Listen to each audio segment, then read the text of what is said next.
David with EV World News. We're talking about electric vehicles, green energy, and the stock markets. And I'm back today on a Friday with our resident engineer, Mike Herzog. How's it going today, Mike? I'm doing great, David, but I keep looking. The clouds are like rolling through and changing my lighting and doing all of that. So if I get real dark or real bright or something like that. You know, it's funny. We had a kind of a hot May, or I guess it wasn't super hot. We had a couple 90-degree days in May. I don't think we've had one in June yet.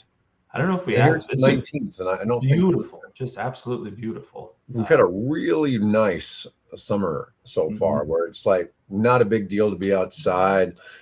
Certainly not going to get heat stroke outside or anything like that. It's been I was quite nice. Not to go on the typical Nebraska weather tangent, but God, did you see Houston in that area?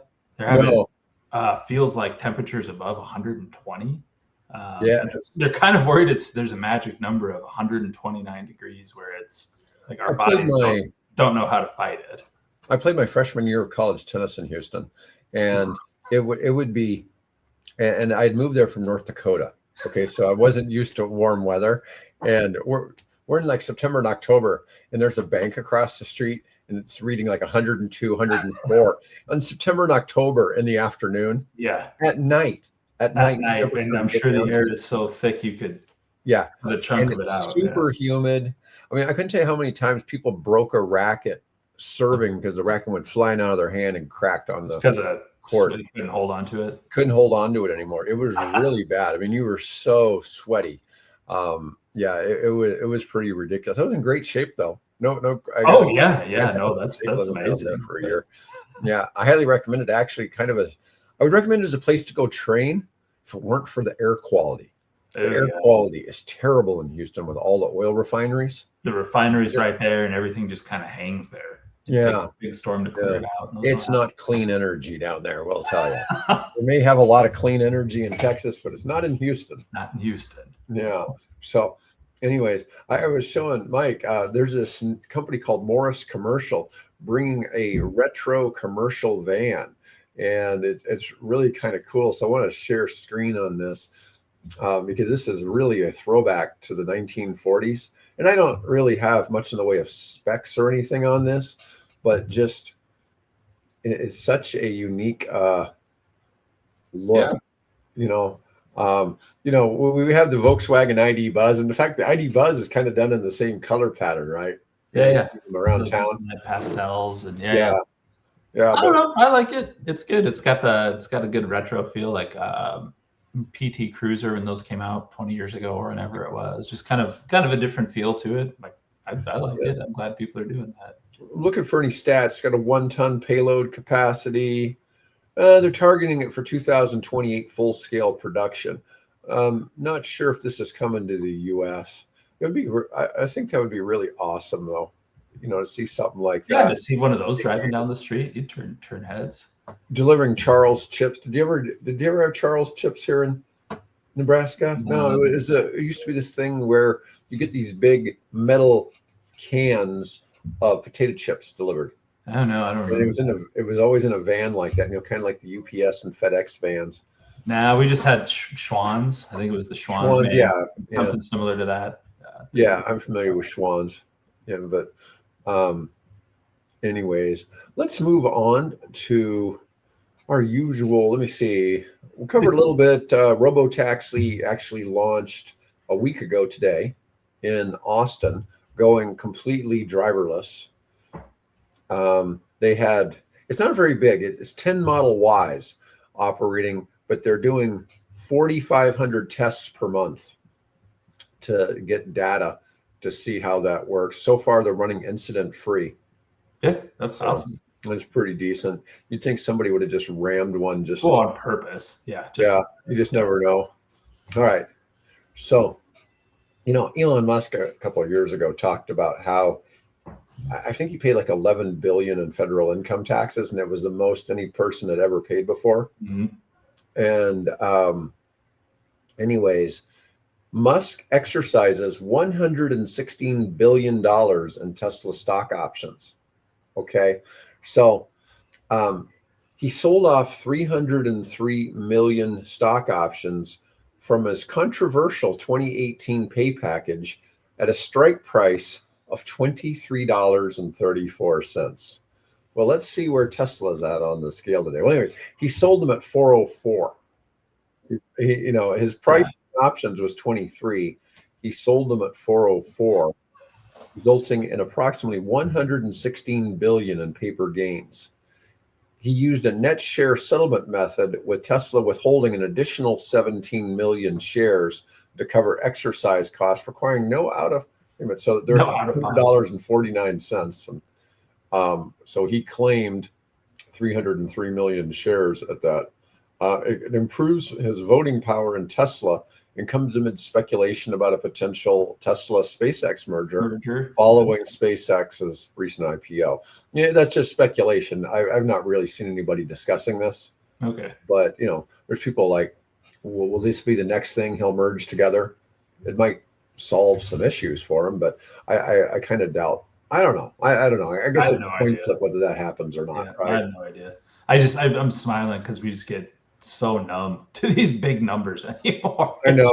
Well, 116 he didn't just become a trillionaire last week. Yeah.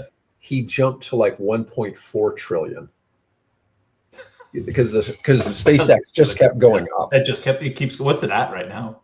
Is it let me check. We probably should add it to the ticker because I suspect I'll be talking about it a lot. It's at 185. It went live at 185. Really? Yeah, so it's up $50 over. Well, I remember it was what was it, like 60 when we were looking the day it went live. We were doing the show.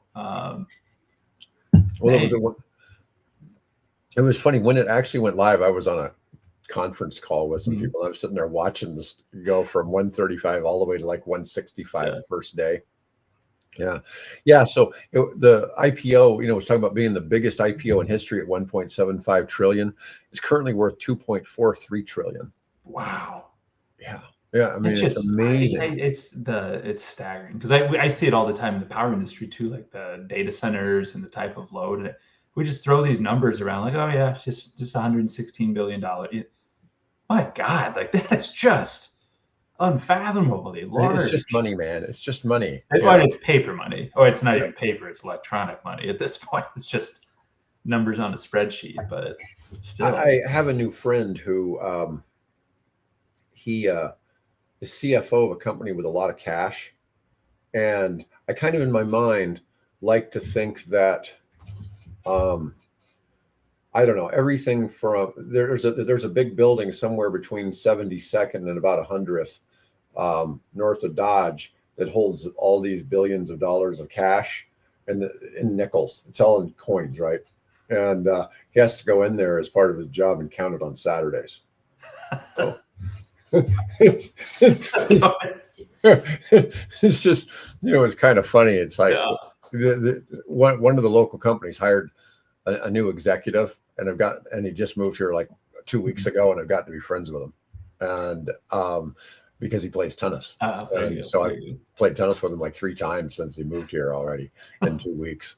So go count the nickels, put them in nice little stacks. I got to work on Saturday morning, and I go, "What are you going to do? Answer the phones?" But I like to imagine that that's what he does. He goes in there and he counts all that money that they've got. Yeah, count the nickels, right? And the dollars to take care of themselves. It's ridiculous numbers like this. Yeah. I'm not going to say who it is, but it's just ridiculous numbers like this. But it is kind of crazy to just look at. It's like, how can it be that much? It's like us talking in energy and gigawatts. It's just casually. Oh, it's going to be the size of a 1 million person community in one building. Yeah. Wow. Or the demand of that. It's just, it's nuts. It's nuts. Yeah. You need the wires. I know every time I've looked at doing a certain project down in Florida and I'm using AI, it keeps saying, hey, a big thing you might want to check here is see the local, if there's some energy infrastructure, you need 3-phase wiring for this project you're doing and all this. And it's like, dude, we own a steel mill. We have a steel mill on the site. Yeah. Okay. We have 3-phase electricity. We have the most. I mean, it's an old steel mill. It's not used as that anymore. Mm-hmm. It's like we've got energy, and I don't know what it is, but I tell you, we've got it. Those used to be like we had one here in town, right on Saddle Creek and Leavenworth. There's old Omaha Steel right there, and that used to be the big load. I mean, that used to be like, okay, we need 20 megawatts. Oh my God, because they have an arc furnace and it needs to be dedicated and protected. And now it's like, yeah, you can go stick that anywhere. It's not a big deal. Yeah, we talked, my buddy was talking about doing Bitcoin mining out of the out of some of the extra space there. And it's like, well, we got the energy infrastructure for it. Yeah. You're not going to have to run any transformers. It's just kind of crazy because it actually is an ideal location for a data center because it already has all that infrastructure. But we're looking at crushing rocks, or not crushing rocks. We're bringing in crushed rock for roads. That's, that's okay. I appreciate a good old tangible project anymore. Not just a day. What do you guys do? It's a data set. What do you? It's running rocks on trains. It's like AI is not going to easily disrupt. No, that business isn't going.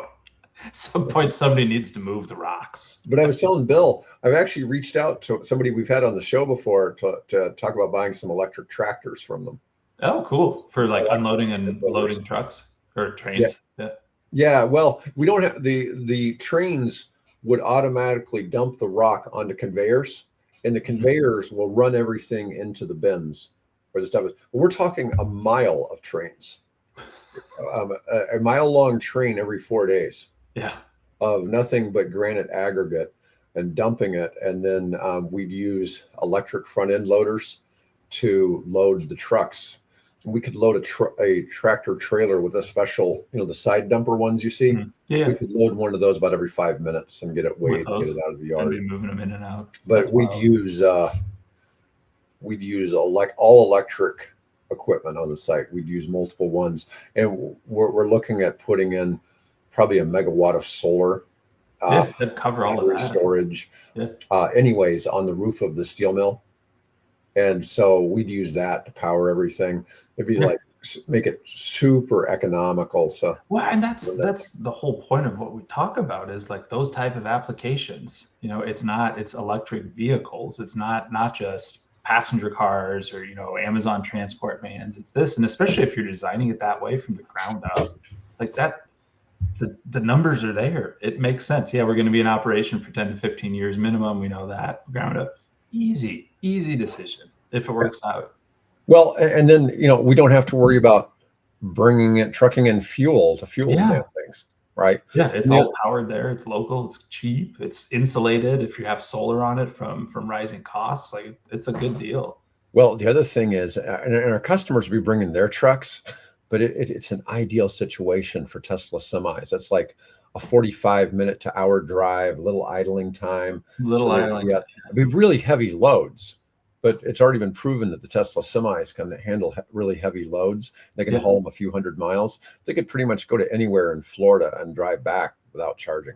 Yeah, that's awesome. It's awesome to see. Kind of like just the test case of all this. What if we're going to power it by solar. All the local loaders and unloaders are going to be electric, and now we're going to do medium range transport. And we could even, while the trucks are waiting in line to be loaded, we could set up charging them while they're sitting there in line, or some 100%. Kind of battery swap technology. And those are the ones where it's, hey, from the ground up, day one, if you're designing it with that in mind, that, I think you could do some really neat things with that. I had a call with some guys that do solar energy farms in South Africa a couple days ago, and they're also connected to a group that does battery swaps in South Africa for garbage trucks. Cool. Yeah. It's that's a perfect application for battery swap. Yeah. Right. And just like we looked at those, what was it, cement mixers in China, and the cement mixers were doing battery swaps. Battery swaps. It's ideal use of electric, and the it's not just the energy saved. It's the lack of a lot of parts you need in the vehicle, the lack of maintenance you have to do on the vehicle. Yeah, wear and tear. I mean, it's all of the things add up. And when you're running an industrial operation like that, I mean, 0.5%, on your bottom line of efficiency and improvement and things like that over, a 25-year lifespan, whatever that thing is, it adds up. Those are really, really good improvements. Yeah, but anyways, I'm just saying, I'm looking at, I've been doing this show for a few years. I'm looking now in various things I'm working in. And it's like, oh, now it's time to start, buying certain of these vehicles. That's what's cool about paying attention to this. Like you've made me pay attention to it a lot more than I had. I just did the interconnection stuff, but the actual trends in the market and the stuff we've been talking about for years, it's here. Like, it's not just we saw a fun little delivery van right there, and okay, that'll be in a couple years. But from a practicality standpoint, around the world, like, these things are being used. It's happening today. People are implementing this stuff. This is not theory. This is not a one-off application. This is a legit option for all of these projects. It may not be happening here in Nebraska yet. No, but it's happening, and I'm just, I'm looking at the single part of it is there's like a big grant, and so Florida desperately needs this rock to build roads, and the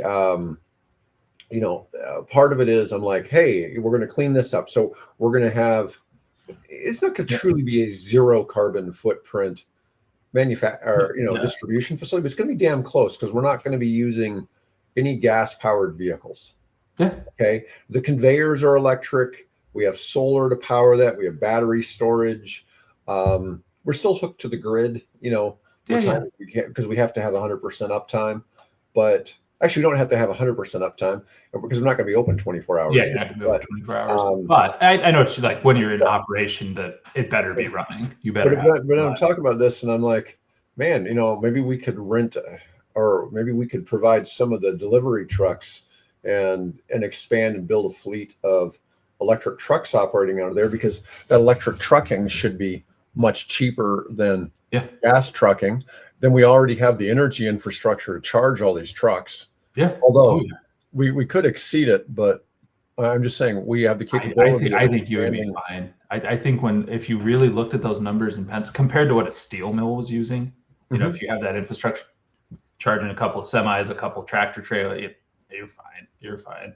Our fear was always spiking onto the grid, with massive power poles. But in truth, our battery storage, we'd be charging them all from the BESS system. So the battery, when I'm talking, for those of you who don't know, a BESS system is a battery electric storage system. And it's a size of a shipping container. Let's say we'll have a shipping container of batteries, and it will discharge through the EV charging system to the tractors and prospectively into electric trucks. And it'd be coming from our solar, and we have 60 acres. We could expand our solar.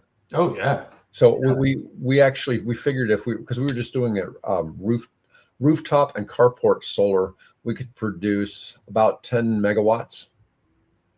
Yeah, that's a lot of energy. Gonna need. Yeah, that's a big lot of energy. We could be charging a lot of trucks. Yeah. Right? So, well, I'm excited about that because it's all of those little pieces coming together, and it's actual. I can put a number on this. I know what it costs. I can do the operational count. Like it's available today, and you can actually run out what that would look like. It's exciting stuff, right? Yeah. It's wild to think about. In fact, my partner owned the first Model X in Florida. Dang. So yeah, he's on board. Yeah. I hope that these conversations are happening outside of somebody that does a podcast on EVs, or at least, so you know what I mean. Somebody's at least bringing this up in a bunch of upfront discussions. Put one every city for 300 billion. Put one of what? I'm not sure. An EV? No, I'm not sure what he meant. We could put one. I guess like some of those big old plants and do something like that. But yeah, but it's interesting kind of to see where some of this has been going. Yeah, no, that's like I said, I'm legitimately excited about that because that's actual. We're gonna try it. Oh, truckers. Yeah. All right. So Rivian had an exciting R2 launch on June 17th. Now they're laying off hundreds of people. Oh, that's they laid off 2% of its workforce, about 300 people from sales, marketing, and customer service teams. Oh, well, they're not in manufacturing, just 1 week after beginning R2 deliveries. The R2 performance model debut disappointed investors with shares falling 7% as the price point remains too high. It's at about $58,000 for the performance, too high for mass market appeal. The standard $45,000 version doesn't come out till next year. Okay. But I would say even anymore though, even 58,000 is not ridiculous for a nice new vehicle. I mean, cars are just so much more expensive. I don't know. I get it, but on the same hand, I don't know. I'm also pretty biased about that too, because the Rivian seem to be the car du jour in my neighborhood. I bet there's 7 or 8 of them driving around the neighborhood. Yeah, and it's more, a new one every week or something like that. Like we'll go to the swim meet, and everybody from the neighborhood pulls up and God, there's like 4 Rivians, within 10 parking spots right there. So I see them a lot. So I think like, oh my God, Rivian's just going gangbusters. But it's funny. Have you seen any lift kits on them yet? I haven't. I've seen pictures of ones with lift kits out in the wild. Okay, so what Owen was talking about, the truck charging station, put one in every city for 300 billion. Well, in my situation, we don't need even the 2 main tractors, front end loaders, would each have a 432 kilowatt hour battery pack. Okay, which will run. I don't know with the granite aggregate if it really can pull an actual 9-hour duty, but we have 2 of them. We only need 1 operating at a time. And so everything on our system is redundant, because if it's not redundant and we're ever down, the cost we have to pay the railroad company for their train sitting there not getting unloaded is massive. Okay. Yeah. So everything we have is redundant. So I was looking at 2 Greenland Tech heavy H65Ls and an H55L, which is slightly smaller. Mm-hmm. The 65Ls have to be on wide load type specialized escorted vehicles to be hauled into the site. The 55L will fit on a regular truck. Okay. So without needing, the extra stuff, but we need 2 of the 65Ls, but I could probably get them transported by boat to Jacksonville. And then it's like an hour drive. That's just over to the site. So it's not like trucking them all the way across the country. But the other one can just be trucked, because that's good. That's good. But anyways, that 432 kilowatt hour battery is going to have to be charged. Well, one of them is going to have to be charged almost 100% all the time, right? I mean, like so power tools. Like if I'm using one battery, the other battery better be charging, right? Yeah, we're going to have probably a 1 megawatt battery storage system available to keep those things filled and fill them directly, and then just take the power from the solar or the grid, whatever it needs to fill it back up. No, it makes a ton of sense. It's really cool. I mean, it's a neat project. And I wouldn't know how to do all this if it weren't for hanging out with Mike. So it's good. I was gonna say I didn't do much with it, but I was exposed to, when I was at the power company, we had a coal plant, and the coal unloaders and things like that. That was an instant fix, because if the train started backing up, that was a very bad thing. Like you don't back up trains. So having something ready to go was important. Slate Leak supposedly said the base slate is 25,000. I don't think that's unreasonable. What did they originally come out? 20, or did they say 25? I'm not sure. I mean, I knew it was under 30,000. I think their biggest fear is if Ford really does start putting out this sub 30,000. But Slate's in a good spot with that 2-door. I think there's going to be a market for. I think it's going to be a big market for that. I hope so. At that price point, it's. I mean, it's like what the Chinese manufacturers done forever. Basically, it's all powered by your cell phone. All of the extra stuff, everything you want to do in there, all the electronics, coordinating, they're avoiding all of that cost, because it's all just plug your cell phone in. You have a supercomputer in your pocket. You use that for what you want to do. So, you and I talk about with a lot of skepticism about battery technologies, unless it's certain companies. Well, this one's GM. Okay. I feel okay about that. I feel okay about it. It's General Motors. Okay. So, we hear all this stuff about these game-changing batteries and all this and all this. But anyways, GM's battery breakthrough, an LMR chemistry. It's lithium manganese rich battery chemistry. It's as energy dense as NMC, but costs as little as LFP batteries. The new Battery Cell Development Center can develop 2,500 cells per day and will accelerate LMR to market by 1 year, targeting 28 deployment with $6,000 cost reductions per vehicle.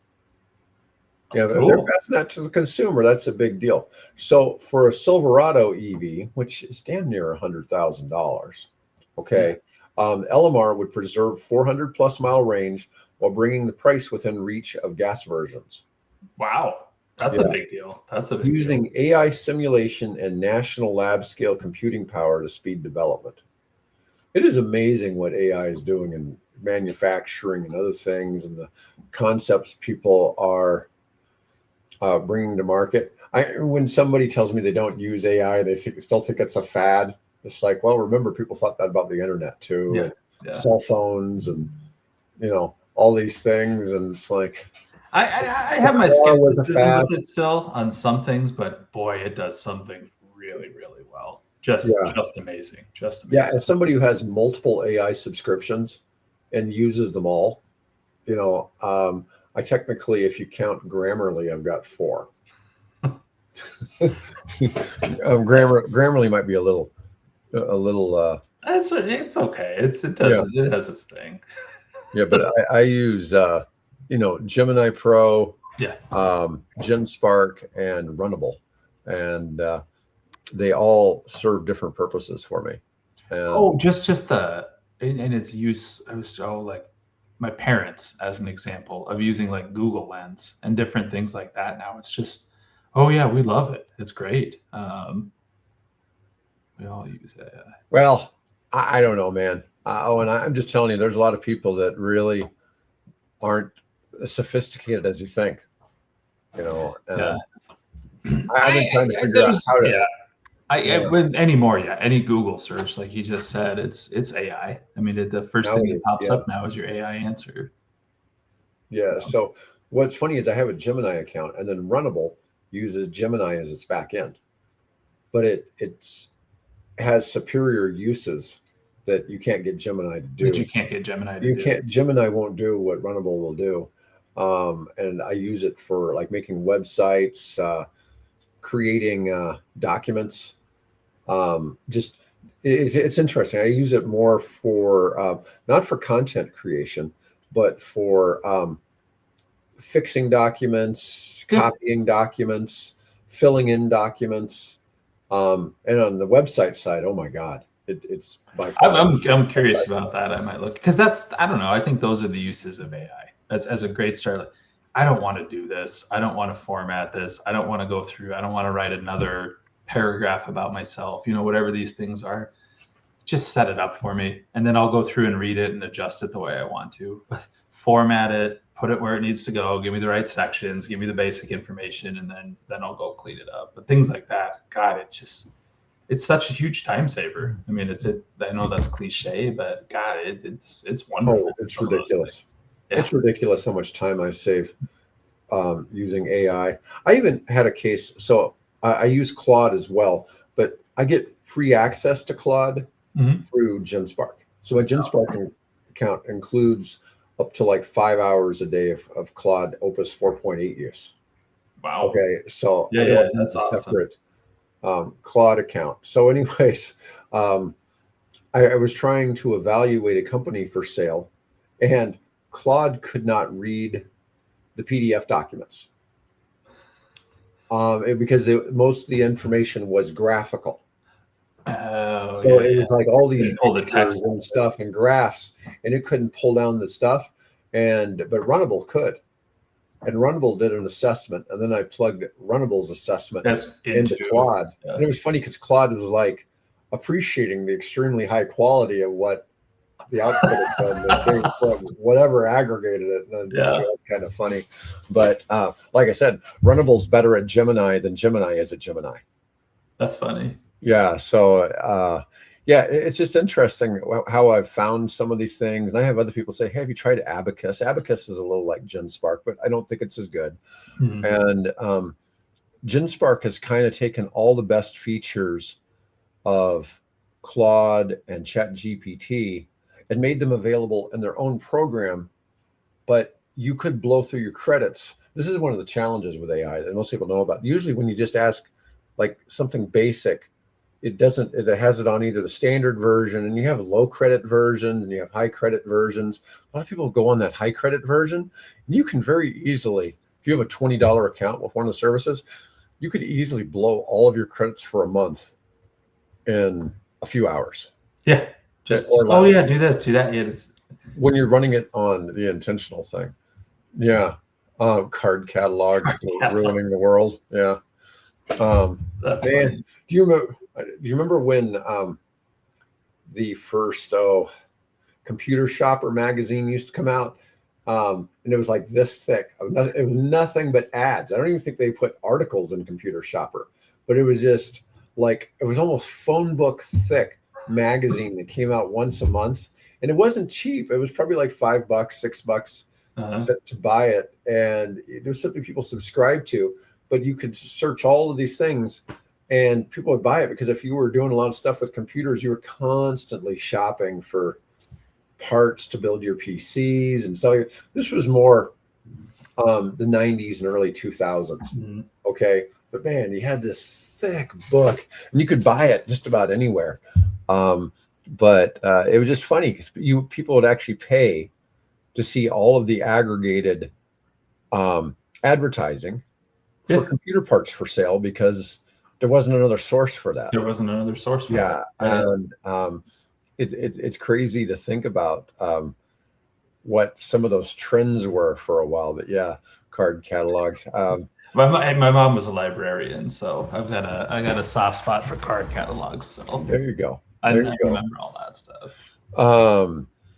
Let's see.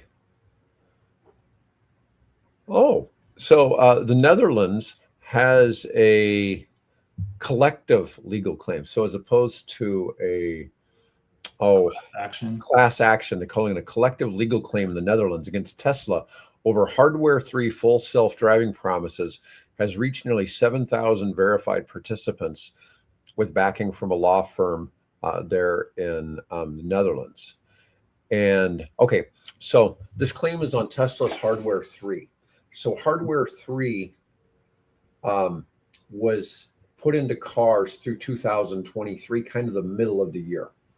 Okay, because I've been looking for a Hardware 4 equipped used Tesla. Okay, and you can get them in a late end of production 23 and anything newer. And I'm not sure when. So they changed it now. Hardware 4 then went to AI 5 is what the latest one. So all the 2026 vehicles, and I'm pretty sure at least the 25 models of Cybertrucks all had AI 5. Okay. And there might have been some other vehicles, probably Model X, Model S probably had the nice ones. Yeah. But so this lawsuit is over Hardware 3. And I was looking as I've been comparing VINs, AI was telling me that Tesla may go back on all these Hardware 3s and replace all the cameras and all the computers in those Teslas.